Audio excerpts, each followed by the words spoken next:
What's going on, world? It's your main man, Kareem A. Rashid, the voice and your host of Clearing the Wreckage. Yes, we got another great episode in store for you today. I don't know what you're doing if you're driving to work. All I ask is that you please pay attention to the road. You could be on a lunch break, but I ask that you get back to work on time, please. Or you might be on the toilet. Just make sure that you flush. Yes.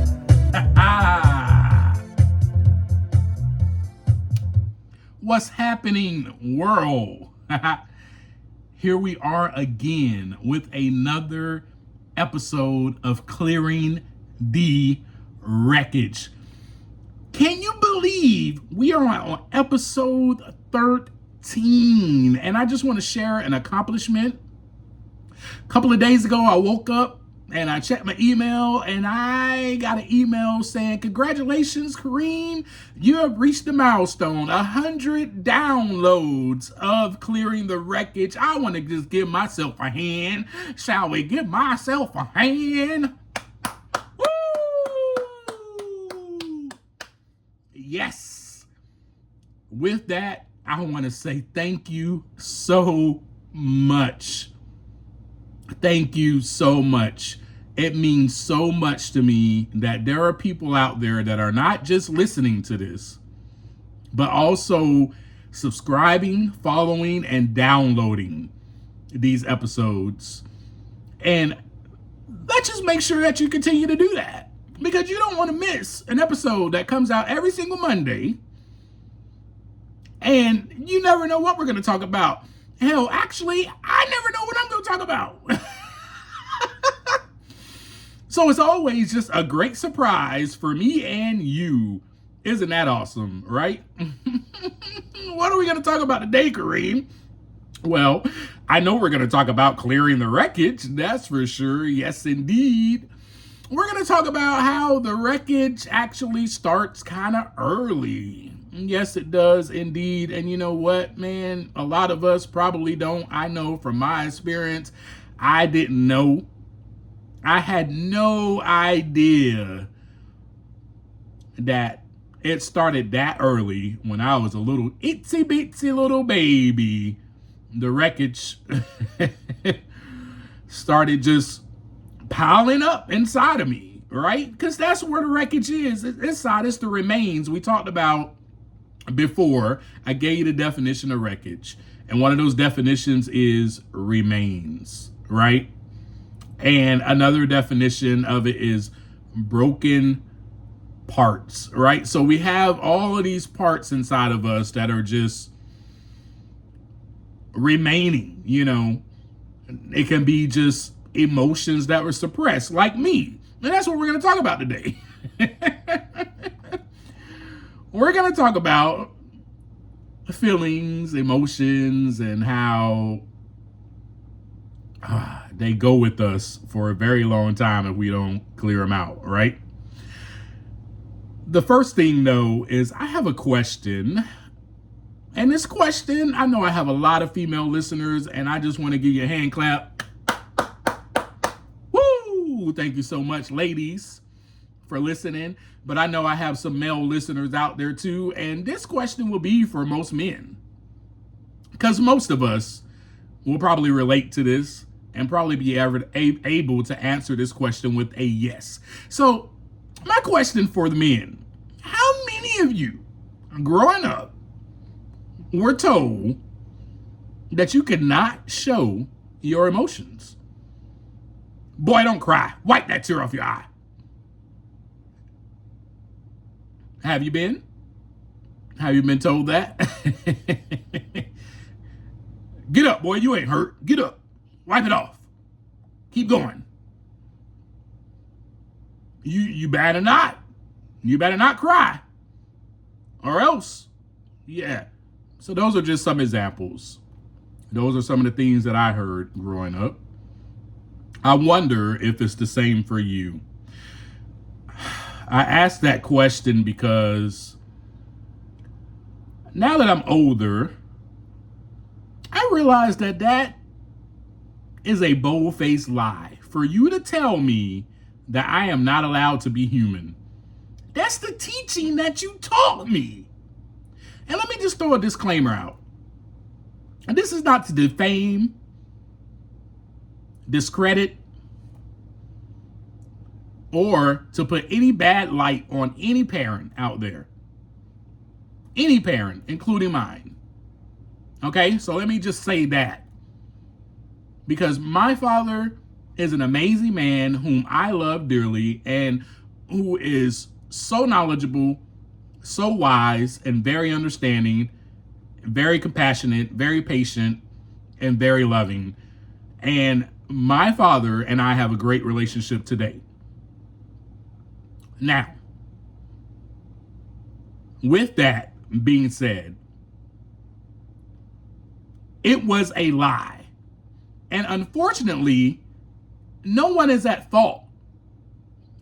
No one is at fault. Let me just say that no one, and I didn't mean to say unfortunately.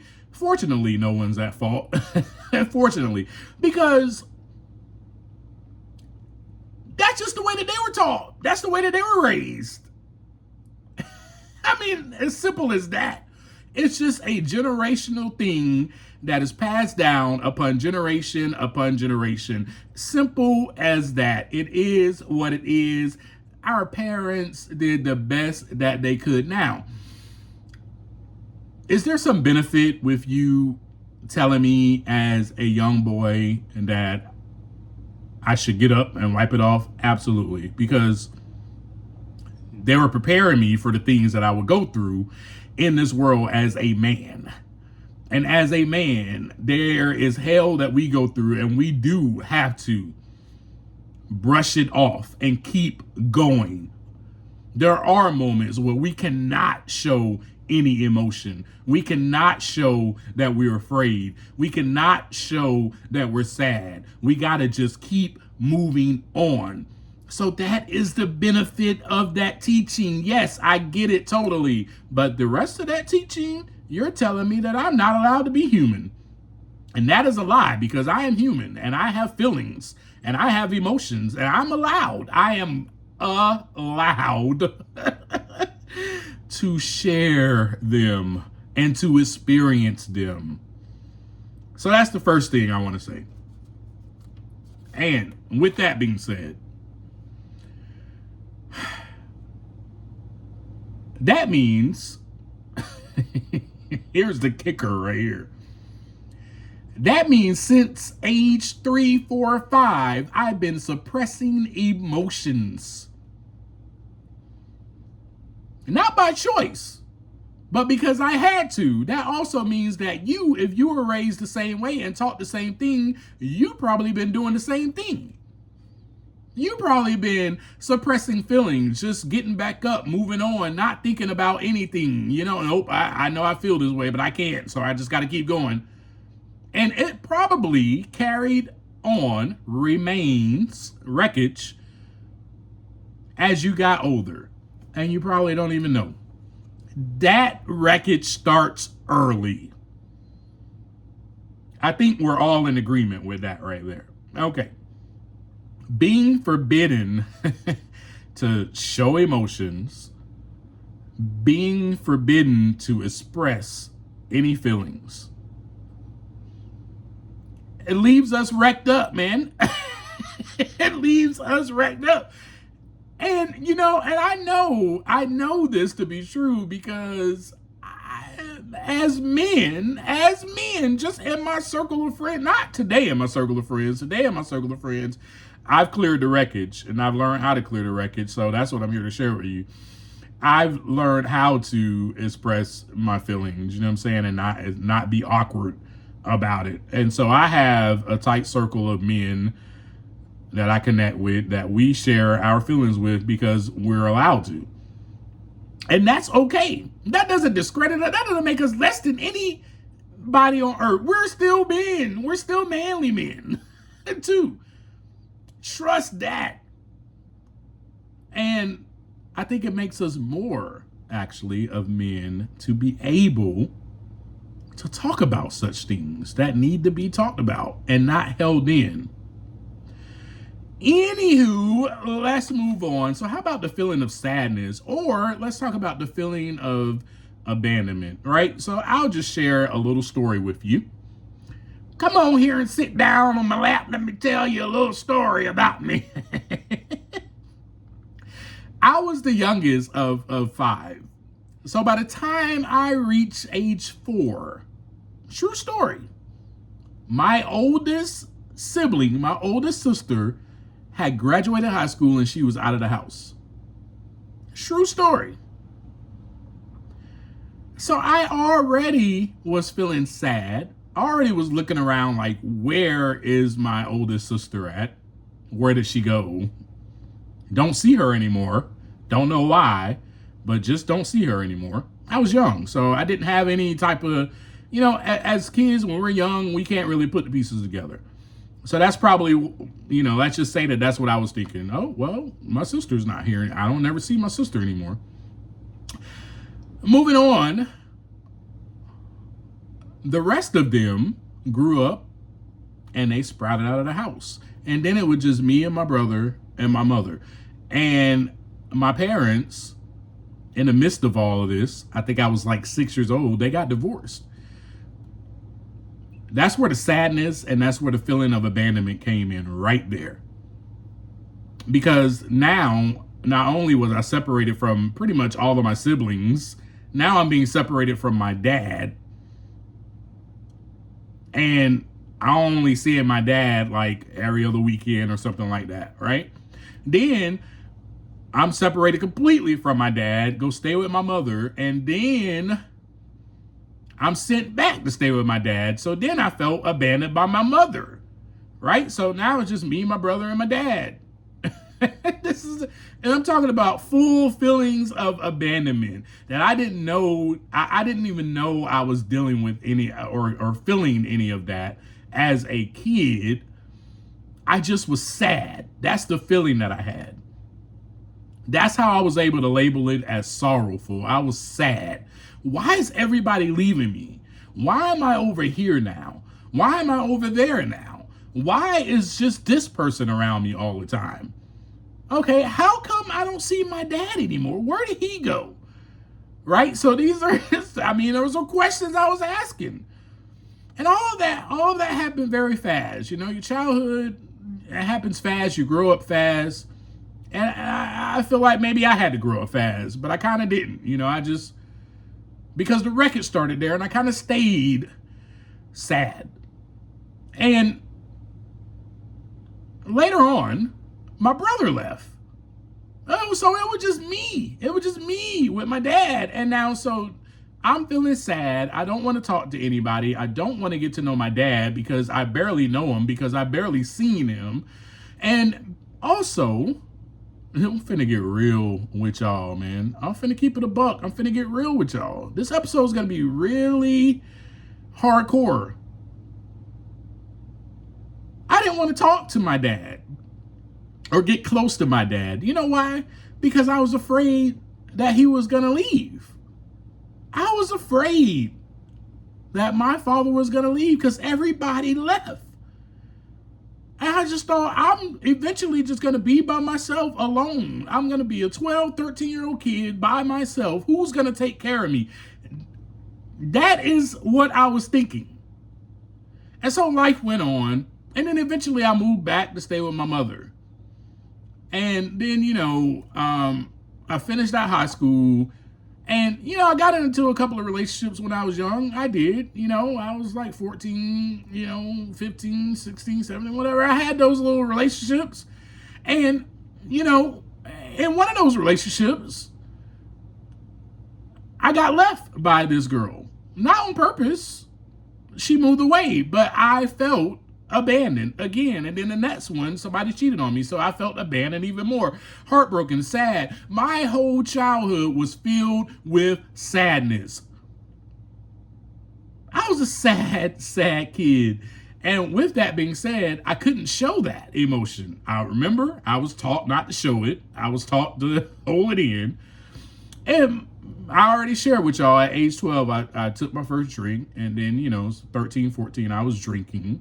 Not as heavily because I couldn't really get my hands on it that much, but I still was when I could. And, and I was doing drugs and things like that. And that made me feel a little bit better. And, I've already shared this stuff with you in those episodes. How I felt like I belonged to a group of people because that's what we were all doing together. Anyway, but I just felt so sad my whole childhood. And later on in life, I just was like, I need somebody to fix me, man. I don't know what I'm supposed to be doing. Because I just feel horrible about myself. I hate myself. I hate my siblings because they all left me. I hate my dad. I hate my mom. Everybody just left me to just be by myself. So I didn't really want anything to do with anyone. So when it came to relationships with females, like those relationships that I just told you about, I did not, okay, so those two relationships, then the next one, I just did not let myself get close to anyone. And that includes my whole family, my immediate family.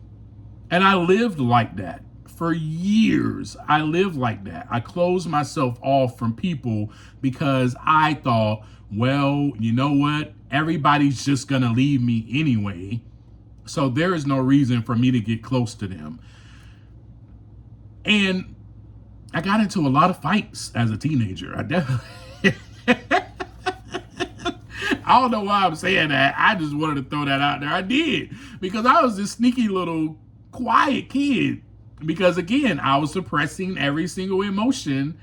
I held every emotion in. You did not know what was going on with Kareem. You just thought Kareem was happy all the time because I did really great at pretending and putting on a smile and smiling in your face and saying everything's great. But on the inside, I was feeling broken. I had all this wreckage, just built up emotion. And a lot of the built up emotion was sadness. And then you know what? The sadness turned into anger because I just started hating people. Because I was like, bro, y'all just leaving me like this? Everybody's going to leave me. I don't like people. I don't want to get close to people. I hate myself. And then I started hating God. Yep, I did, folks. Because I started going to church because I was like, okay, I need to get fit. So I immersed myself in the church. Well, immersed myself in water, got baptized and all that stuff. And I started going to the church and I was like, yeah. But then I was like, you know what? This church is going to burn down because I am full of wreckage. And there is no way that this God loves me. He's going to leave me too. And so I left. I left the church and I went back to drinking and drugging. And this is when it got really bad. I think I was like 17. This is when it really got bad. And I really started heavily on my stint of alcohol and drug addiction. Right? But that's the only thing that I let myself get close to. Alcohol and drugs, because I always knew where they would be and I always knew that they would not leave me. Now, I know you're listening to this and you're like, what? You're crazy. Those are inanimate objects. How could you trust inanimate object? Well, I had nothing else to trust in. I had nothing else to trust in except drugs and alcohol because everyone else left me. Everyone else left me.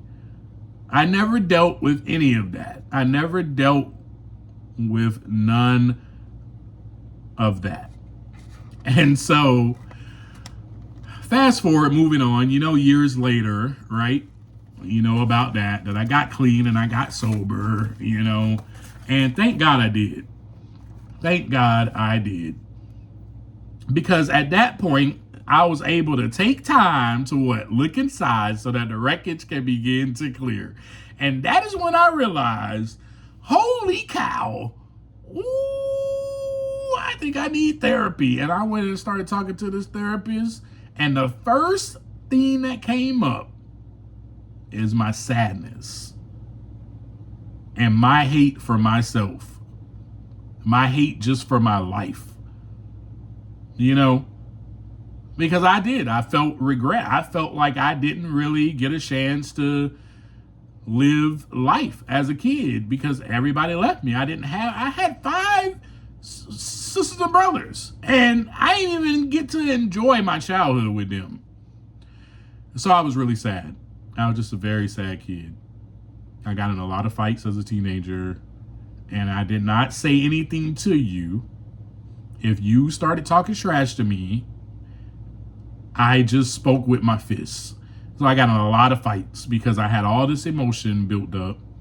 There was no need to talk. And plus, I wasn't taught how to share those emotions. So let's talk about clearing the wreckage, shall we? I gave you the background, the story of how the feelings of abandonment crept in and just stayed inside of me for a very long time. The feeling of sadness, the feeling of anger. I just gave you some background. I didn't go into much detail. I just gave you some background, right? Of how I was just constantly feeling sad. So one of the things that I did when I started clearing the wreckage, when I was sober, when I was clean, I started journaling, started doing my weekly routine, I started going to therapy. The main thing for me was taking action and allowing myself to let others in. This was so scary and uncomfortable because I was not used to even being honest. I lived a lie. I pretended to be someone else. I told you, I smiled in people's faces. That was not me. The real me was sad. And I wanted to show that. The real me was angry. And I wanted to show that so bad, but I couldn't. I didn't know how. I also was told that it was wrong.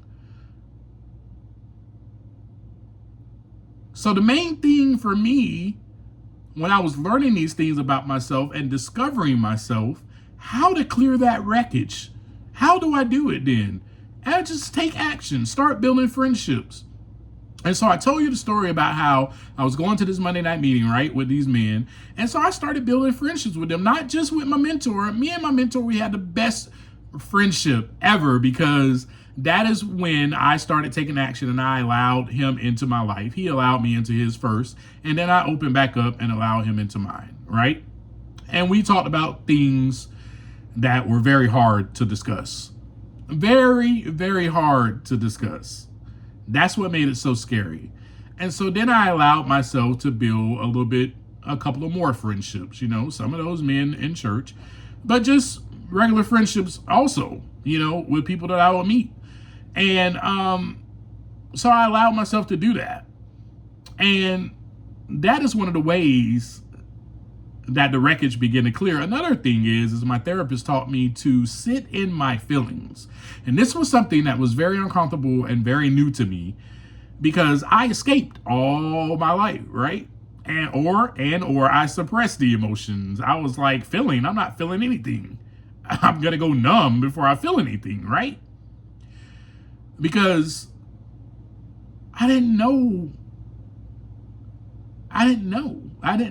any better, right? I was taught one thing. I was only taught that I am not supposed to show my emotions.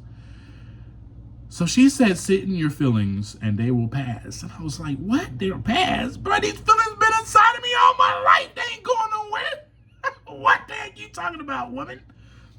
But she was right. She was right.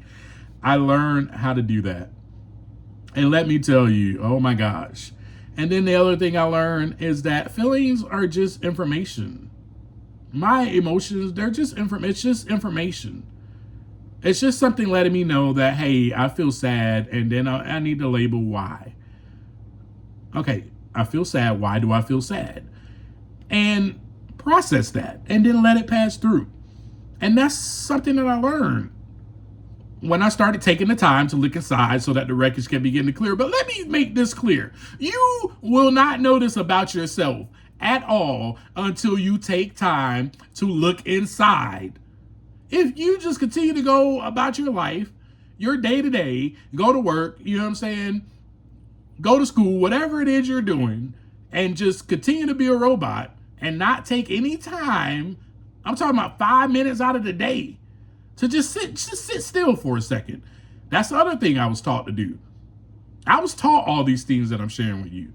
This is how you clear the wreckage. I was taught to just sit still, sit in my feelings. I feel really anxious right now. Oh my God. I'm so scared. Why am I so scared? And then just sit there and let it pass through. Oh my gosh. So difficult to do, so uncomfortable, but so full of growth. I grew so much in doing those things. So the first thing I did was I took action. I allowed myself to let other people in. And with that, it builds about so much connection, not only with myself, but it built about so much connection with other people. That is what Kareem, as a kid, was craving. I was craving that. So I decided to give myself that. That was so powerful, so healing, so much growth produced in that. Because I was able to go, you know what? My 5-year-old self is sad and lonely and feels like everybody's going to leave him. Once I allowed people in, once I was able to connect with other people, that part of me was starting to heal. I would receive hugs from people, and it was like they were hugging my 5-year-old self. And one of the other things I did was I would hug my 5-year-old self. I would tell my 5-year-old self that you are not alone, and that nobody is leaving you, and that you are sad, and it's okay to be sad. It's okay to be sad. And if you want to cry, go ahead and cry. Let it out. That's what I would tell myself.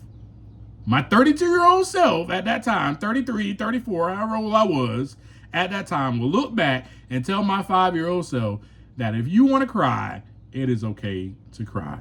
Folks, this is how you clear the wreckage. That is how I cleared it. Those emotions, those feelings, they resurfaced, they started coming up, and I was like, I'm just going to let them out.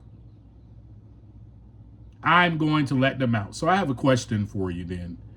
If you have some of these same feelings, if you dealt with some of the same things that I've dealt with or been through as a kiddo, you know, as I asked you early in the episode, if you were a man listening to this episode and you were taught the same thing and you suppress your emotions all your life, what are you doing to conquer those feelings? What are you doing to clear that wreckage? Are you trying to even acknowledge and be aware that you have those feelings? Or are you still going through your life, sucking it up, just being a man? And that's cool if you want to do that. That's great. But you can't go through your whole life sucking it up, just being a man. You have to have some type of emotions. They are good for us. It's good for you to let it out. It's good for you to connect to yourself, because your relationship with yourself is the most important relationship that you can have. And you got to connect with yourself so that you can connect with somebody else. You have to accept yourself so that you can accept other people. You have to also accept that's just the way that you were raised. And that's just the way that you were taught. But that doesn't have to be your story. That doesn't have to be the narrative. You can change it. So thank you again for listening to me. Thank you for taking the time to look inside. If you like this episode, please share it with your coworkers, with your friends, with your family. Download it, follow me. Make sure that you hit that button so that you don't miss any episode coming up every Monday for you. Next week, we're going to have another great episode. I don't know what it is. It's going to be a surprise. Keep tuning in. Peace.